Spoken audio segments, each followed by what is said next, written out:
À mesure que la campagne présidentielle de 2025 s'intensifie, un sujet revient avec insistance, l'économie ivoirienne. Après plus d'une décennie de croissance soutenue, la Côte d'Ivoire affiche des chiffres impressionnants.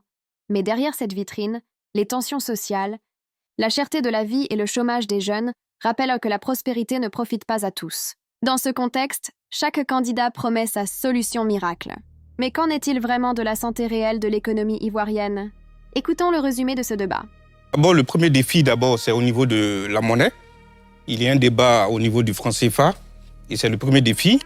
Ensuite, au niveau géopolitique, il faut dire qu'il y a la crise en Ukraine. La crise en Ukraine, il y a la crise de Gaza. Et donc, toutes ces crises-là, mis l'un dans l'autre, ont un impact sur l'économie de notre pays. Et aussi, au niveau interne aussi, sinon au niveau sous-régional aussi, il y a la crise du terrorisme aussi qui agit aussi. Donc, c'est tous ces défis-là. Lorsque le président de la République parle des défis, c'est lié véritablement à tous ces éléments-là. Très bien. Maurice Grandbouté. J'ai envie de poser une question. Oui. Tout à l'heure, vous avez parlé des différentes crises qui secouent le monde. Oui. Pour l'Ukraine, on comprend. L'Ukraine fournit du blé. Pour la sous-région aussi, on comprend facilement. Je pose la question pour qu'on puisse vraiment éclairer la lanterne de tout le monde. En quoi est-ce que la crise de Gaza pourrait amener un homme comme le président Alassane Ouattara à se représenter? Parce que vous l'avez évoqué en fait dans votre intervention. Oui, je dirais pas que je suis pas là pour faire pour faire l'interprétation du discours du président. Mais ce que je dis qu'il y a des éléments qui peuvent expliquer la candidature du président. Et ces éléments-là, comme vous l'avez dit, en économie, généralement, il y a ce qu'on appelle l'effet papillon. Il y a ce qu'on appelle l'effet papillon. Et une crise à Gaza ou une crise d'un endroit reculé du monde peut forcément impacter sur les autres pays. Parce que la Côte d'Ivoire ne vit pas en autarcie. Mais comme je l'ai dit, au-delà de la crise de Gaza, au-delà de la crise ukrainienne, il y a des réalités au niveau de notre sous-région. Et comme le journaliste l'a précisé, il y a le débat sur le franc CFA, qui est un débat d'actualité. Je pense que vous allez débattre de ça tout à l'heure. Absolument, dans le grand Il y a aussi la crise liée au terrorisme qui impacte. La crise liée au terrorisme qui impacte. Et donc, c'est tous ces éléments-là, comme je l'ai dit, qui peuvent véritablement expliquer la volonté du président. Franck-Stéphane Dedi, vous êtes opposant au président Alassane Ouattara avec votre candidat Awa Dombello. Le bilan économique du président Ouattara, il est présenté de façon très, très élogieuse. Est-ce que vous êtes d'accord que la Côte d'Ivoire a fait d'énormes progrès économiques et que l'économie nationale se porte bien? Des progrès, peut-être qu'il y en a eu. Est-ce que l'économie se porte bien? Pour moi, économiste et statisticien de formation, j'ai des réserves. Vous savez, en économie, il y a ce qu'on appelle le concept de la croissance pro-pauvre. C'est-à-dire, c'est une croissance qui, à contrario, génère de la pauvreté. Il y a certains indicateurs qu'on peut regarder pour apprécier le niveau de la croissance et est-ce que ça a un impact sur la population. Premier élément déjà, vous voyez, quand vous prenez, parce que quand on entend les communicants du parti au pouvoir, ils aiment bien prendre la période 2011 jusqu'à 2025. Quand vous prenez le déficit budgétaire de la Côte d'Ivoire, il n'a fait que s'accroître sur cette période-là. Ça veut dire la chose suivante, on dépense plus qu'on ne on encaisse de revenus. C'est ce que ça veut dire le déficit budgétaire. Donc ça n'a fait qu'augmenter à travers le temps. L'autre chose à laquelle on peut se rapprocher, et malheureusement, lorsqu'on écoute certaines personnes qui défendent ces thèses-là, on vous dit l'économie se porte tellement bien que le FMI nous a fait une facilité. Vous avez pu entendre ça. À cela, je dis, bon, soit on fait preuve de mauvaise foi ou soit on ne sait pas de quoi on parle. Parce que le FMI, c'est ce qu'on appelle un prêteur en dernier ressort. Ça veut dire la chose suivante. Lorsque vos conditions macroéconomiques ne sont pas du goût des investisseurs classiques, on a ce prêteur en dernier ressort-là qui est le FMI qui vient vous donner des facilités. C'est ce que ça veut dire. Et ça s'accompagne d'une batterie de mesures, en général austères, donc qui vont déboucher sur l'annulation d'un certain nombre de subventions dans les secteurs clés de l'économie. Vous avez pu voir ces dernières années l'augmentation du prix du kilowattheure de l'électricité. On a parlé même du mètre cube d'eau qui devrait augmenter. Et ce sont ces éléments-là qui touchent les populations les plus vulnérables de la société. Mieux encore, selon l'autorité de la bonne gouvernance et de la lutte contre la corruption, qui dit qu'en Côte d'Ivoire, en moyenne, on a des déperditions de 1400 milliards de francs CFA grevés par la corruption chaque année. 1400 milliards de francs CFA, ça représente à peu près 10% du budget de la Côte d'Ivoire. Si on pousse plus loin la réflexion, 1400 milliards de francs CFA, ça représente un peu plus du tiers du service de la dette du pays. Donc, quand vous prenez tous ces éléments, vous avez l'impression de toucher une réalité qui est en total déphasage de tout le narratif amélioratif qu'on nous présente.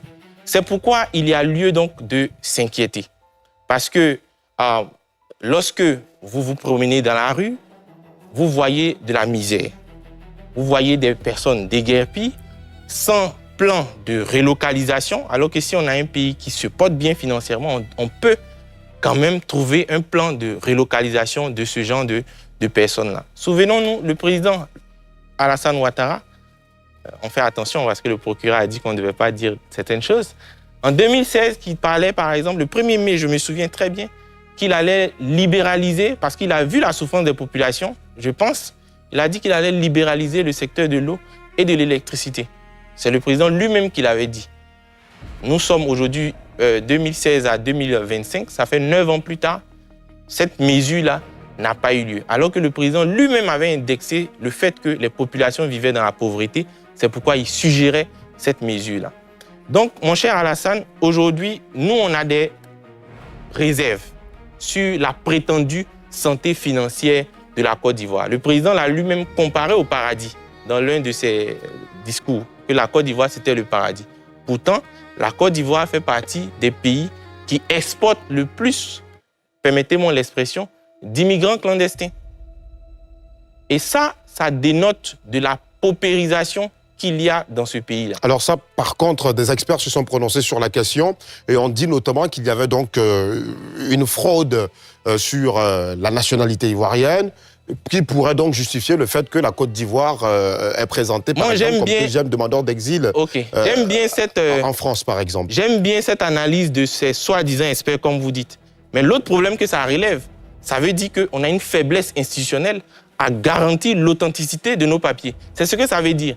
Parce que se cacher derrière le fait que les gens fraudent la nationalité ivoirienne, fraudent les passeports ivoiriens, mais en réalité, ça nous permet de nous regarder dans le miroir et de dire attention, ça veut dire qu'en interne, on peine à pouvoir authentifier, sécuriser nos documents. Très bien.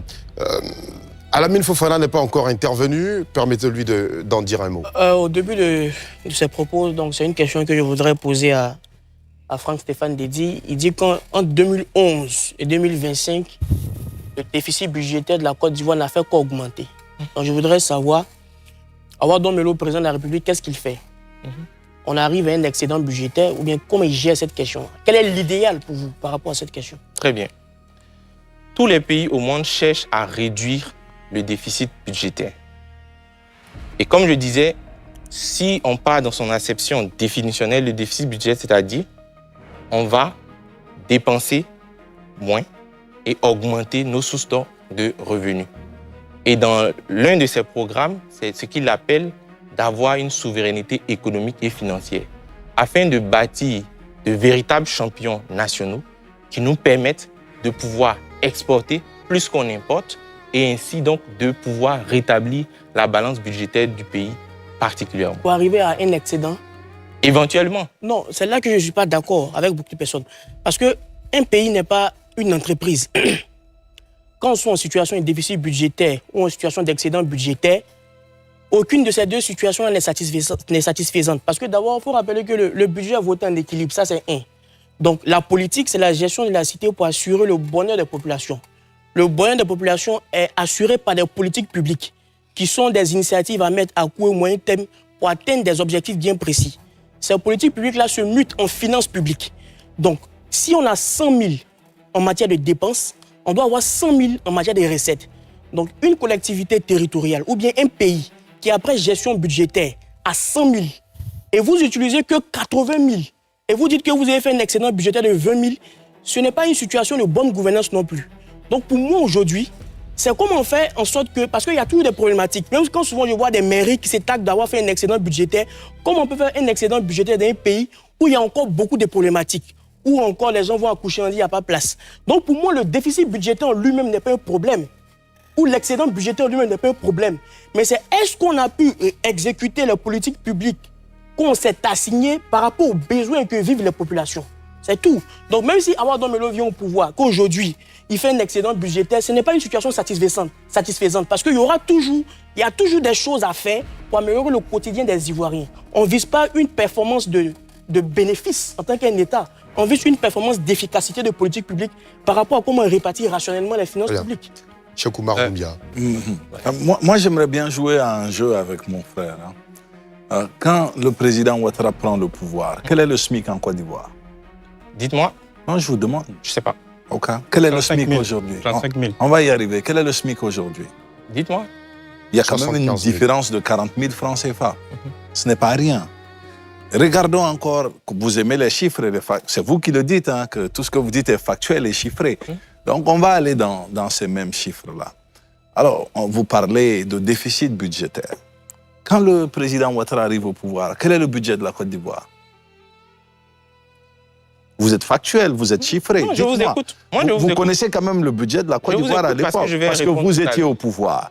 Donc, moi? oui, Non, j'étais pas au pouvoir. bon, le candidat que vous défendez, son parti était au pouvoir. Ah, Donc, très bien. dans cette logique, vous étiez au pouvoir. Très bien. Donc, quand vous remettez les rênes du pouvoir, quel est le budget que vous avez cédé? Dites-moi, quel est le budget que le parti de votre candidat a cédé au président Ouattara? Ok, très bien. Je peux répondre? Oui, le budget, je veux juste le chiffre en fait. Non, non.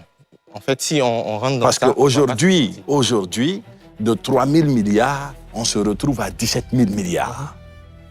En fait, je comprends la On est position. exactement à 15 000 milliards, 17 000 Et milliards pour de la projection. 2026, oui, d'accord. Je comprends bien évidemment le rôle de l'opposant. Mais je trouve encore que c'est très dangereux. Et sous nos cieux, et c'est comme ça que l'instabilité s'installe. C'est pourquoi je suis sensible à cela. Très bien. L'instabilité s'installe lorsqu'on n'est pas en mesure de dire que oui, il y a des choses à faire, mais voici ce qui a marché. Moi, je trouve que ce n'est pas juste de dire, pour tout ce qui a été accompli pendant ces années-là, de dire qu'il y a peut-être amélioration. Il faut être quand même en mesure de reconnaître qu'il y a eu véritablement amélioration. Et que maintenant, vous avez une autre formule avec d'autres objectifs que vous pensez être mieux pour le citoyen. Et voici notre formule, voici les objectifs, voici ce que nous proposons. Mais alors, lorsque vous... Oui, allez-y, terminez. Lorsque vous rentrez dans cette narrative de tout peindre en noir... Non, ce n'est pas le cas. OK, donc maintenant, si ce n'est pas le cas, dites-moi ce qui a marché de 2011 à aujourd'hui. Très bien. Ce qui a marché en Côte d'Ivoire de 2011 à aujourd'hui, c'est une augmentation de la corruption. Oh. Ça, vous n'êtes pas revenu là-dessus. Je pense bien. Je peux revenir dessus. Hein. Y a pas Parce de que problème. quand vous citez l'autorité en charge de la corruption, les politiques aiment bien ça. Nous sommes politologues, politistes, donc nous voyons la différence. Quand vous dites corruption, 1400 milliards, donnez-moi la part des irrégularités simplement. Parce que toute corruption, comme on le dit généralement, il y a aussi les irrégularités dans la gestion, qui ne veut pas forcément dire que l'argent a disparu. Non, ce que le rapport de la bonne gouvernance dit, c'est que le manque à gagner en termes de corruption, c'est 1400 milliards.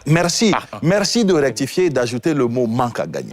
Parce que ça fait une véritable différence. Mais quand vous le dites corruption tout court, c'est ce qui envenime les populations et les pousse à s'en prendre aux citoyens.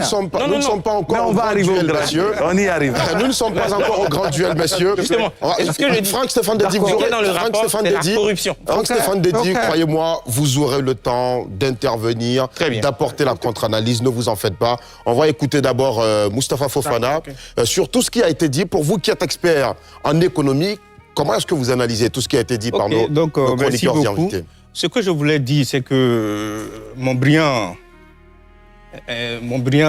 jeune frère, c'est vrai qu'il a cité des chiffres, mais il faudrait qu'il puisse aussi mettre un peu à jour ces chiffres. Parce que la Banque mondiale a fait récemment un rapport en juin 2000, qui a été publié en juin 2025.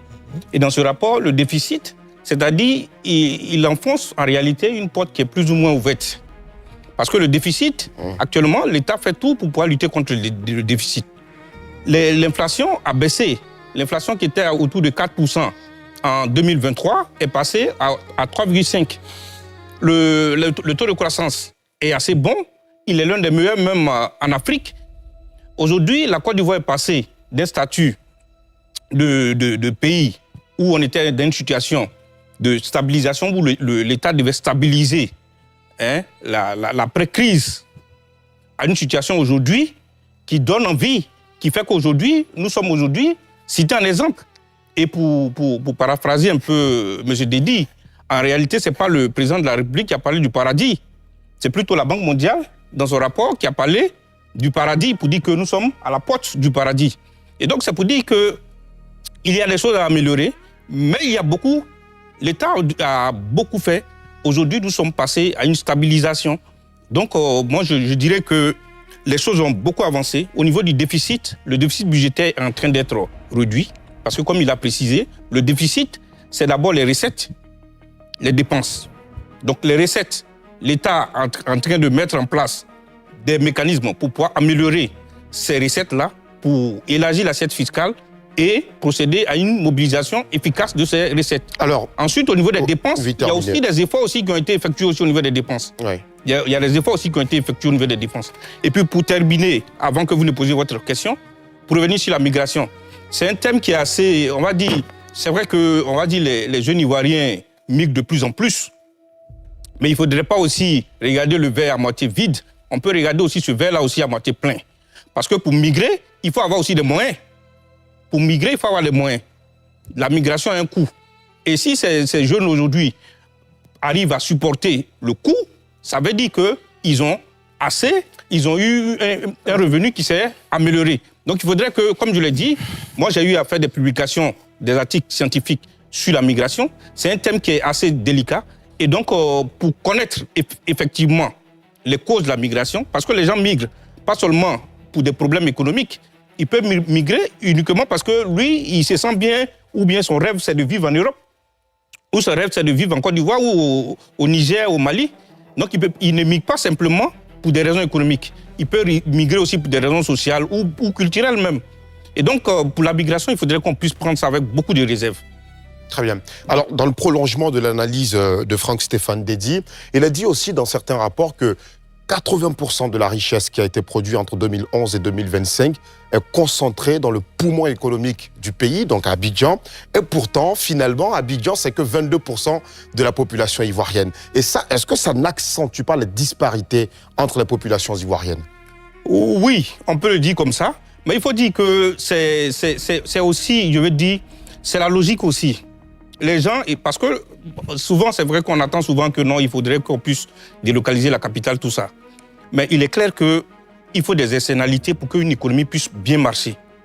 Et ces externalités-là, Abidjan offre cette externalité-là. C'est-à-dire qu'il faut qu'il y ait... Et donc, ça permet de faire vivre l'économie, un peu comme aux États-Unis, on a New York, et puis la Californie, ou comme en France, on a Paris, la région de l'Île-de-France. Donc, on a besoin d'avoir plus de richesses. Abidjan a besoin de produire plus de richesses pour que les externalités de ces richesses-là puissent rejaillir sur toutes les régions de la Côte d'Ivoire. La Côte d'Ivoire se trouve à la croisée des chemins. Son économie est robuste sur le papier, mais vulnérable dans les faits. À l'approche de la présidentielle 2025, les promesses économiques vont pleuvoir. Mais la vraie question demeure. Qui aura le courage d'aller au-delà des discours pour affronter les réalités?